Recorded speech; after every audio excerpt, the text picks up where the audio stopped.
Muito bem, meus queridos, então de volta com as nossas dicas, expressões que devemos usar, como não devemos. Então vamos lá. Agora nós vamos falar de bastante e bastantes. Existem alunos que me dizem assim, Augusta, bastantes nem existe, né? Claro que existe, gente, claro que existe. Então olha só como é fácil. Quando na frase couber muitos ou muitas, cabe bastantes. Ele tem muitas ideias arrojadas, então ele tem bastantes ideias arrojadas. Deu para trocar por muitos ou muitas, cabe bastantes. Agora, se só couber muito, advérbio, sem plural, feminino e tal, invariável, só vai caber bastante. Agora, as ideias dele são muito arrojadas. Muito arrojadas, então, bastante arrojadas. Faça isso e você não vai errar, tá? Então, há bastante motivos para demissão daquele colaborador. Não. Bastante, muitos motivos, então, bastantes motivos para demissão daquele colaborador. Então, bastante, bastantes, né, funcionam como pronome indefinido e devem concordar com o substantivo a que se refere. Então, na dúvida, faça a substituição por muito, muitos, muitas, né? Então, ele também pode ser advérbio, mas nesse caso ele permanecerá invariável. Então, se eu uso muitos motivos, bastantes motivos no plural, eu já sei que o bastantes ali é um pronome indefinido. Quando ele é advérbio, você não vai conseguir substituir por muitos ou muitas. Você só vai conseguir substituir por muito, porque advérbio não tem plural, advérbio não tem feminino. Tá certo? Muito bem. Agora, verbo vir e verbo ver. É uma coisa muito simples, mas eu digo que é simples, mas é perigosa, porque eu vejo muita gente falando errado. Quando você ver o processo, vai ficar preocupado. Não, quando você vir o processo. Gente, o verbo ver no futuro do subjuntivo é quando eu vir, quando tu vires, quando ele vir o processo. Quando nós virmos, quando vós virdes, quando eles virem o processo. Não é quando eles verem, é quando eles virem. Cuidado com isso, tá? Então vamos ver, ó. Quando você ver seu extrato, identificará o estorno do valor. Errado, né? É quando... Olha o outro. Quando ele ver o documento, ficará surpreso. Errado também. A forma correta. Quando você vir seu extrato, identificará o estorno do valor. Quando ele vir o documento, ficará surpreso. Explicação. Vir é a flexão do verbo ver na terceira pessoa do singular do futuro do subjuntivo. Então, não é quando eu ver o filme eu digo se é bom. Não, quando eu vir o filme. Quando ele vir a prova. Tá bom? Cuidado com isso. É um dos erros que as pessoas mais cometem, sabia? Nossa! Muito, mas muito mesmo. As pessoas cometem muito este erro. Muito. Cuidado com isso, tá? Então, quando você vir o gabarito, vai ficar feliz. Quando você vir o gabarito. Quando eu vir o gabarito, eu digo se acertei muito ou não. Quando eu vir o gabarito. Tá bom? Muito bem. Perfeito. Vamos em frente. Através e por meio de. Bom, antes até de falar, deixa eu explicar uma coisa. Hoje, já existem muitos gramáticos defendendo o uso do através. Pode usar, podemos usar através de para tudo. Pois é. Só que eu digo assim aos meus alunos, se existem alguns examinadores, algumas bancas, mais criteriosos, cuidado, evitem. Né? Se vocês sabem que aquilo pode ser visto de uma forma não muito certa e elegante, não use. Através, na verdade, vem de atravessar. Então eu digo assim, o policial observava o movimento da rua através do vidro da janela. Aí é através mesmo, porque a visão dele atravessava o vidro da janela.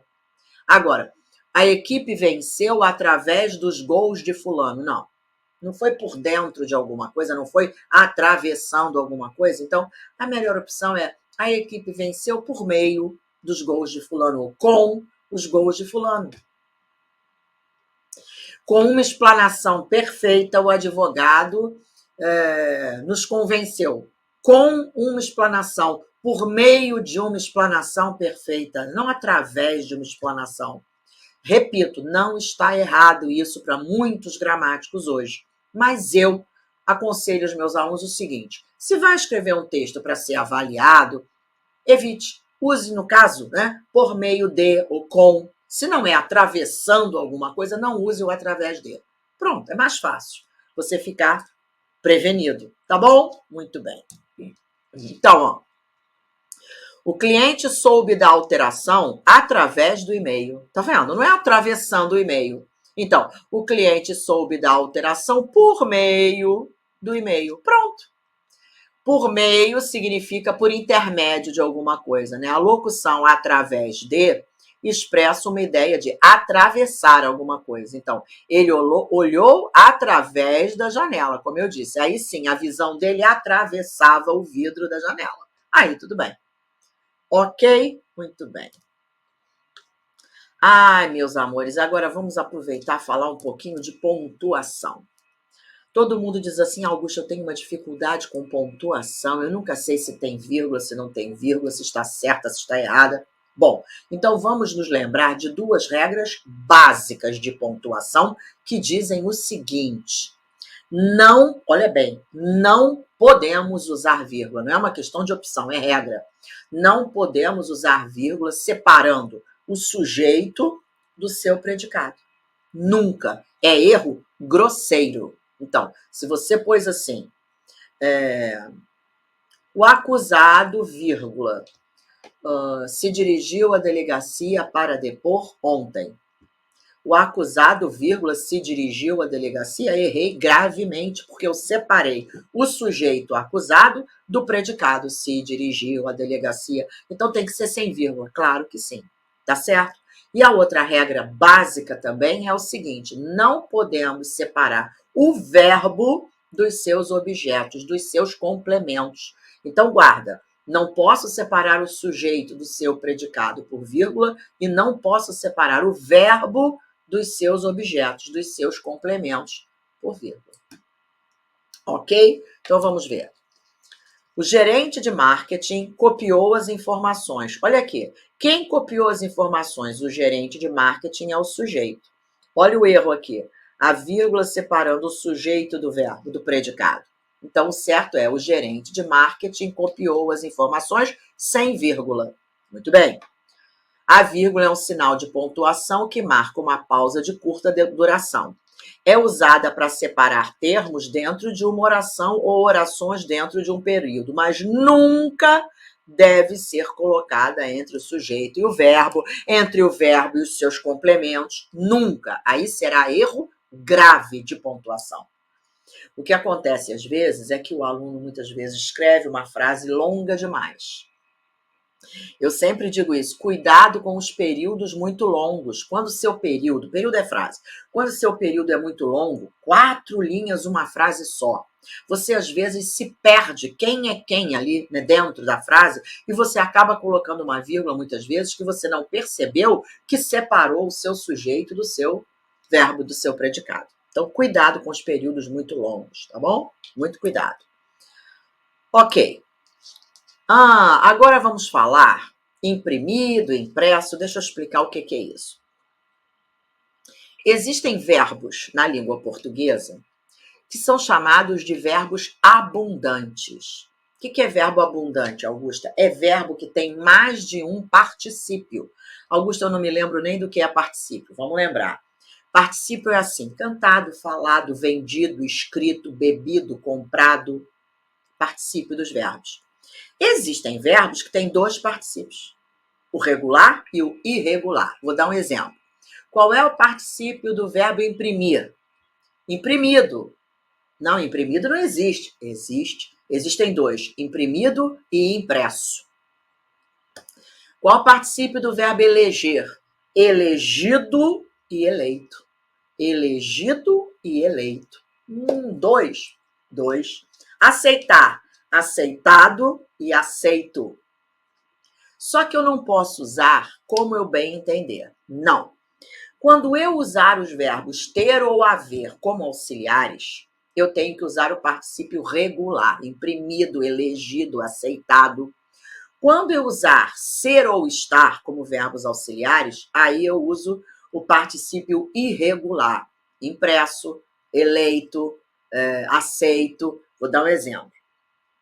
Ele tinha aceitado o convite. Veja que eu usei o tinha. Quando eu usar ter ou haver, eu uso o regular. Então, ele tinha aceitado o convite. Agora, o convite estava, usei ser ou estar, aí eu digo o convite estava aceito. Veja, o povo tinha elegido aquele candidato. Usei o tinha, eu disse elegido. Agora, eu digo assim, o candidato foi ou estava eleito. Se eu usar o ser ou estar, aí eu uso o particípio irregular, eleito. Deu para entender? Então vamos ver aqui. Ele havia impresso todos os documentos naquele dia. Vejam que eu usei o haver como auxiliar. E usei o impresso, que é o particípio irregular. Está errada. Qual seria a forma correta? Ele havia imprimido, ou tinha imprimido todos os documentos naquele dia. Ou eu digo havia imprimido ou tinha imprimido. O verbo imprimir tem duas formas de particípio, impresso e imprimido. Com os verbos ter e haver, deve-se usar a forma imprimido. Com os verbos ser e estar, impresso. Os documentos foram ou os documentos estavam, aí eu digo impressos, eu não digo imprimidos. Guarde isso. É uma coisa que as pessoas erram muito realmente. Então eu digo assim, ó, o advogado havia imprimido os documentos de que precisaria do cliente. Então, ele havia imprimido ou ele tinha imprimido os documentos. Agora, eu digo assim, os documentos do cliente estavam impressos. Os documentos do cliente foram impressos. Tá certo? Muito bem. Precisa-se e precisam-se. Minha gente, vamos lá. Isso aí é um erro de concordância muito comum. Quando você usa um verbo transitivo e indireto, aquele que rege preposição, com a preposição dele, então, o verbo com o se, que é o indeterminador do sujeito, porque o problema aí é o verbo com esse se. Se esse se está aí indeterminando o sujeito, o verbo só pode ficar no singular. Então, precisa-se de tais documentos. Precisa-se de bons advogados no escritório. Precisa-se dos medicamentos para o tratamento. Precisa-se, eu não vou dizer precisam-se dos medicamentos, precisam-se dos documentos, precisam-se de bons advogados. Não, precisa-se de bons advogados, precisa-se dos documentos, precisa-se dos medicamentos. Quando temos o verbo transitivo indireto que rege preposição, com esse se, que é o PIS, pronome indeterminador do sujeito, o verbo só pode ficar no singular. Cuidado com isso. Então, vamos ver. Precisam-se de motoristas. Tá errado. Precisa-se de motoristas. Precisa-se de motoristas. Abdicaram-se de muitas regalias. Veja que esse verbo rege a preposição de. Quem abdica, abdica de. Usei o verbo com esse se, então tá errado, tem que ser abdicou-se de muitas regalias. Anuíram-se a vários projetos. Quem anui, anui-a. Verbo transitivo indireto com esse se, o verbo tem que ficar no singular, anuiu-se a vários projetos. Então, a forma correta, precisa-se de motoristas. Abdicou-se de muitas regalias. Anuiu-se a vários projetos, todos no singular.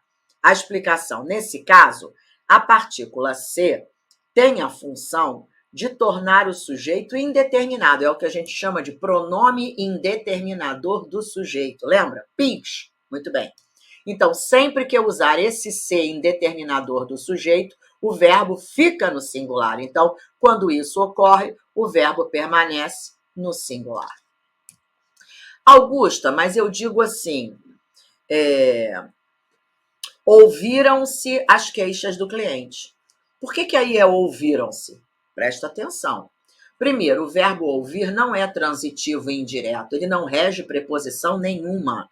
Quando eu digo ouviram-se as queixas do cliente, eu tenho uma voz passiva. Quem ouve, ouve algo. Esse verbo é transitivo direto, isso aí é uma passiva. Dizer ouviram-se as queixas do cliente é o mesmo que dizer as queixas do cliente foram ouvidas. Então, ouviram-se. Se você disser ouviu-se as queixas do cliente, você erra. Porque aí você estará dizendo as queixas do cliente foi ouvida. Não, foram ouvidas, ouviram-se as queixas do cliente. Cuidado com isso, gente, muito cuidado. Alunos às vezes me mandam mensagens perguntando assim, Augusto, eu sempre tenho dúvida nisso. Às vezes eu estou escrevendo e eu tenho que colocar intimem, aí eu fico em dúvida se é intimem-se as partes ou intime-se as partes, no singular ou no plural. Lembra, intimar é transitivo direto, quem intima, intima alguém. Então isso aí é uma passiva, gente. Ele só não admite o plural quando você tem aquele se e depois vem a preposição que o verbo rege. Precisa-se de advogados, necessita-se dos medicamentos. Aí não tem plural. Agora, intimem-se as partes, porque você está dizendo que as partes sejam intimadas. Partes aí é o sujeito, está no plural, o verbo precisa ficar no plural. Então, o certo é intimem-se as partes. Augusto, e se for a parte? Aí é intime-se, que a parte seja intimada. É isso, tá bom? Muito bem. Perfeito. Vamos em frente. Agora, uma expressão que as pessoas erram muito. Entre eu e você, existe muito respeito e confiança. Entre eu e você, não. Entre mim e você. Quando nós usamos essa preposição entre, o eu vira mim.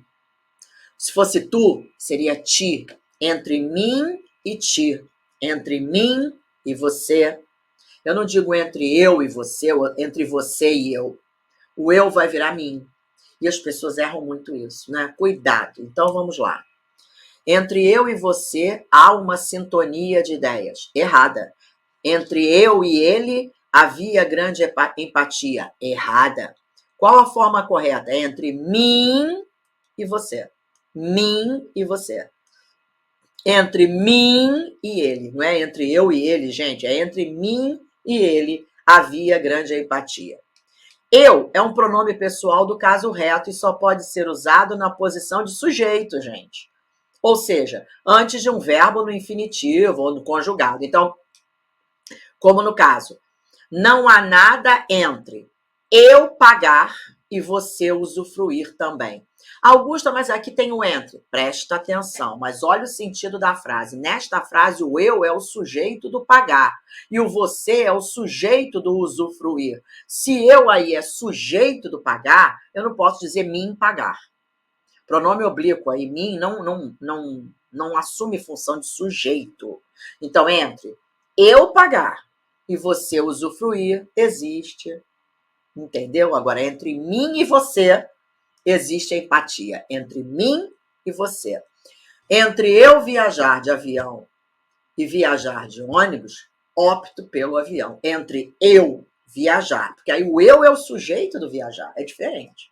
Agora, entre mim e você, existe respeito. Entre mim e ela, entre mim e o diretor, existe grande respeito. Tá bom, gente? Aí é entre mim e alguém. Muito bem.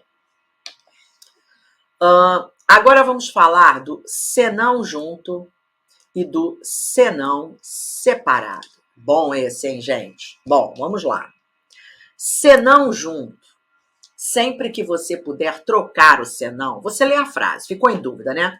Aí você pensa assim, será que dá? Será que eu consigo substituir o senão por caso contrário?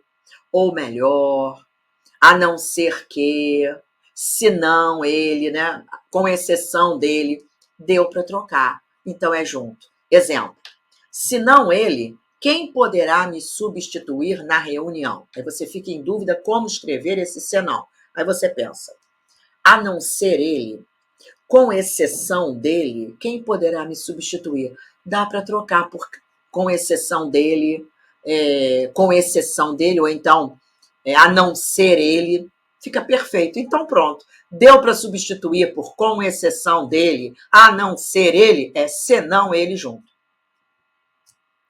Ou então, caso contrário, ó, você deverá investir em equipamentos, senão a falência pode acontecer. Caso contrário, se deu para trocar por caso contrário, é senão junto também.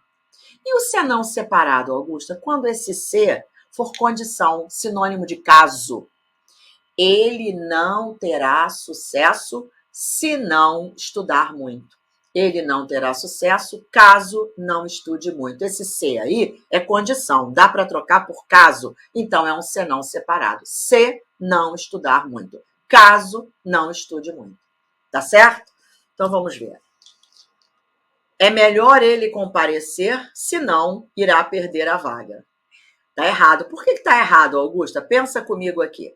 É melhor ele comparecer, caso contrário, perderá a vaga. Não dá para trocar por caso contrário? Dá. Então, como eu escrevo? Junto. Muito bem. Quem deve substituí-lo, senão o pai? Aí você pensa, como é que eu escrevo esse senão? Quem deve substituí-lo, com exceção do pai? A não ser o pai. Deu para trocar por com exceção de? Deu. A não ser o pai? Deu. Então, se deu para trocar por a não ser, caso com exceção de, é junto também. Então, aqui, gente, ó, o senão tem que ser junto, senão o pai. Então, aqui as formas corretas. É melhor ele comparecer, senão, junto, irá perder a vaga. Quem deve substituí-lo, senão, junto, quer dizer, com exceção do pai, a não ser o pai, junto também. Então, senão significa caso contrário, a não ser, com exceção de.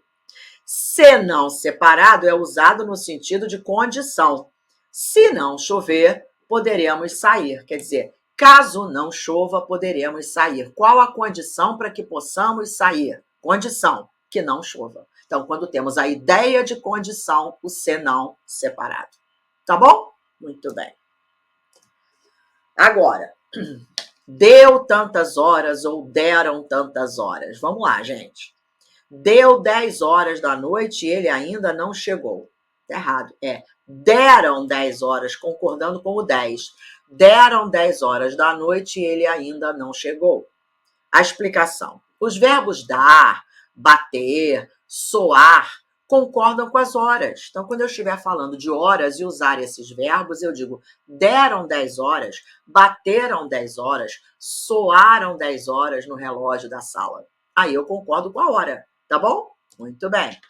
Agora, se houver sujeito na frase, deve-se fazer a concordância. O sino bateu 10 horas. Olha a diferença. Aqui eu disse deram 10 horas. Deram 10 horas, veja bem, deram 10 horas no sino da igreja. Bateram 10 horas no sino da igreja. Soaram 10 horas no sino da igreja. Agora, se eu digo o sino, o sujeito é o sino. Aí eu vou dizer, o sino da igreja bateu 10 horas. O sino da igreja soou 10 horas. Deu para entender? Muito bem. Ok. Agora, chegarem e chegará. Os estagiários chegaram atrasados na reunião. Gente, este erro é recorrente. É um erro que nós ouvimos milhares de vezes num dia. Ele chegou no trabalho atrasado, ele chegou em casa, ele chegou no Rio, ele chegou na academia, ele chegou na faculdade. Tudo errado. Quem chega, chega a. Então, ele chegou ao trabalho, ele chegou ao Rio, ele chegou à faculdade, ele chegou à casa.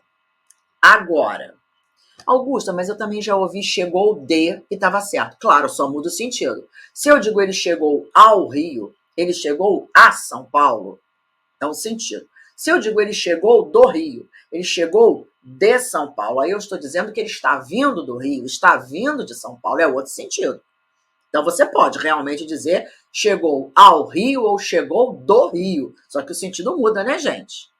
Agora, eu não posso dizer chegou em casa, chegou no Rio, chegou no trabalho. Não, quem chega, chega a. Chegou ao Rio, chegou ao trabalho, chegou à casa. Tá bom? Muito bem.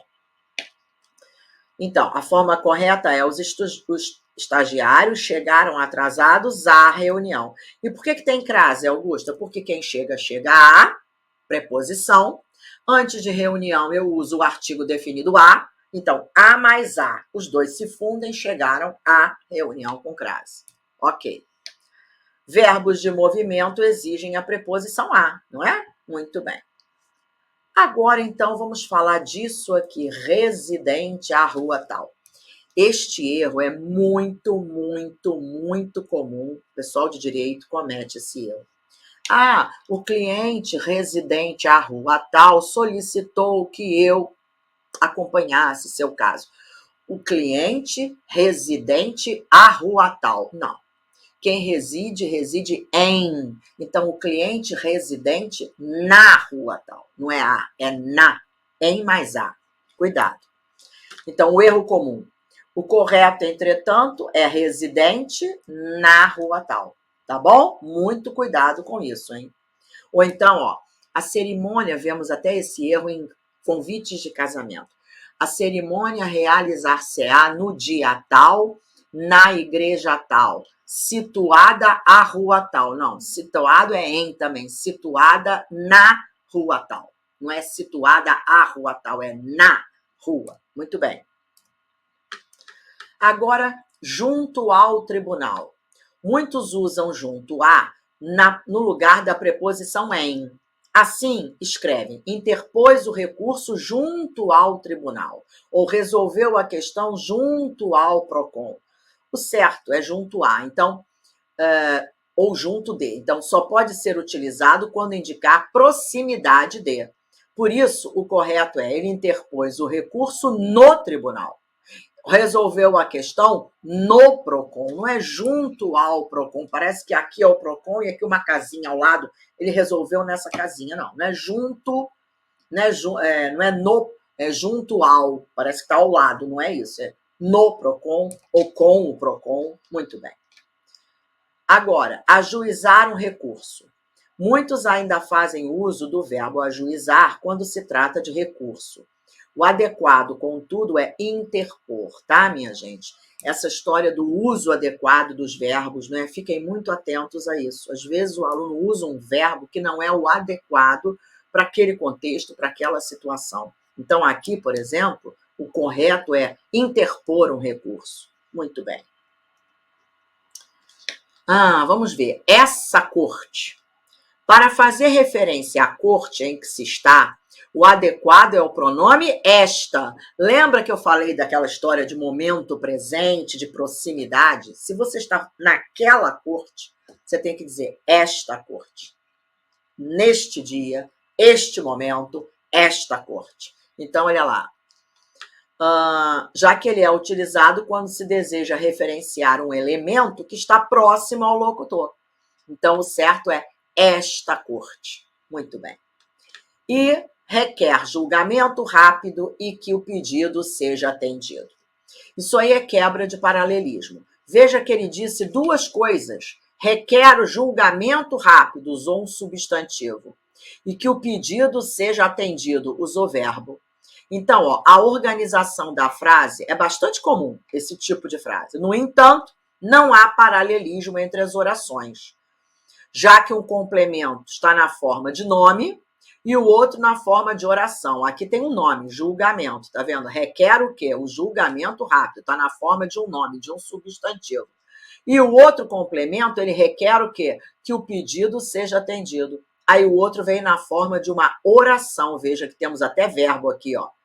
Então, assim, uma possibilidade é o uso de duas orações. Ele requer que o julgamento seja rápido, pronto, e que o pedido seja atendido. Perfeito. Ou então ele requer o julgamento rápido e o atendimento do pedido. O julgamento rápido, usou o substantivo julgamento, e o atendimento do pedido, usou o substantivo atendimento. Então, veja, os dois estão completando o verbo requer.